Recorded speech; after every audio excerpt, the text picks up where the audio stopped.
ప్రభునందు ప్రియులారా, మీ అందరికీ ప్రభువైన యేసుక్రీస్తు నామమున శుభములు. చాలా సంవత్సరాల క్రితం పశ్చిమ బెర్లిన్‌లో సైనికులు మాత్రమే కూడుకున్న ఒక ఆధ్యాత్మిక సమావేశంలో ఒక వృద్ధుణ్ణి సాక్ష్యం చెప్పడానికై పిలిచారు. ఆ వృద్ధుడు తన అనుభవంలో నుండి మాట్లాడుతూ ఇలా అన్నాడు: అయ్యలారా, అనేక సంవత్సరాలుగా నేను ప్రభువును వెంబడించుచున్నాను.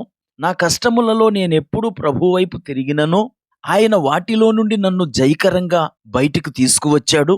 అయితే ఒకసారి ఒక హేతువాది నాతో ఇలా అన్నాడు: ఎప్పుడో ఒకప్పుడు నీవు అసాధారణమైన పరిస్థితిని ఎదుర్కొంటావు, అప్పుడు ప్రభువు కూడా నీకు సహాయం చేయడు, వేచి చూడు అని సవాలు చేశాడు. అతడు అలా సవాలు చేసి అనేక సంవత్సరాలు అయిపోయింది.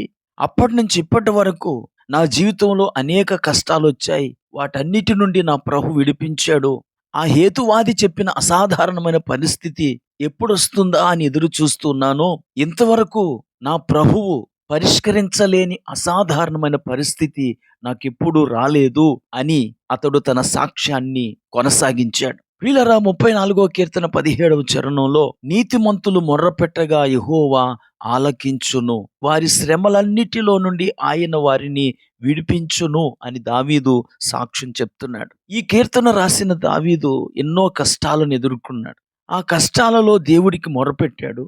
దేవుడు అనేక సార్లు దావీదును కష్టముల నుండి తప్పించాడు. దావీదు తన ఆశ్రయదుర్గమైన దేవుని వైపు మాటిమాటికి తిరుగుట ద్వారా దేవుడు దావీదును అన్ని శ్రమలలో నుండి తప్పించాడు. ఈ మాటలు వింటున్న నా ప్రియ స్నేహితులారా, ప్రభు నమ్మదగిన వాడు. దావీదును విడిపించిన దేవుడు మిమ్మల్ని కూడా విడిపిస్తాడు. ఆయన కొన్నిసార్లు మన శ్రమను తొలగిస్తాడు, కొన్నిసార్లు శ్రమను అలాగే ఉంచి ఆ శ్రమను తట్టుకునే సామర్థ్యాన్ని దేవుడిస్తాడు. ఏది ఏమైనప్పటికీ ఆయన తన కృపా సమాధానములతో మనలను నింపి మన కష్టాలలో మనలను కాపాడుతాడు. చదవబడిన లేఖనంలో చెప్పబడినట్లు మనము దేవునికి మొర్రపెట్టుటయే మన ప్రధాన కర్తవ్యం. ప్రతి విషయములోనూ మనము దేవునిపై ఆధారపడినప్పుడు మనము దేనినైనా సహించగలం. ప్రార్థన చేసుకుందాం. కృపా కనికరము కలిగిన మా తండ్రి, నీకు వందనాలు. నీవెంతైనా నమ్మదగిన దేవుడవు. నీకు అసాధ్యమైనది ఏదీ లేదు. మా జీవితంలో మాకు ఎదురైన ప్రతి అసాధారణమైన పరిస్థితిని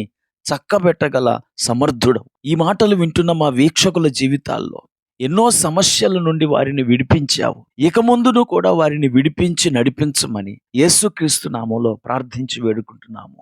ఆమేన్.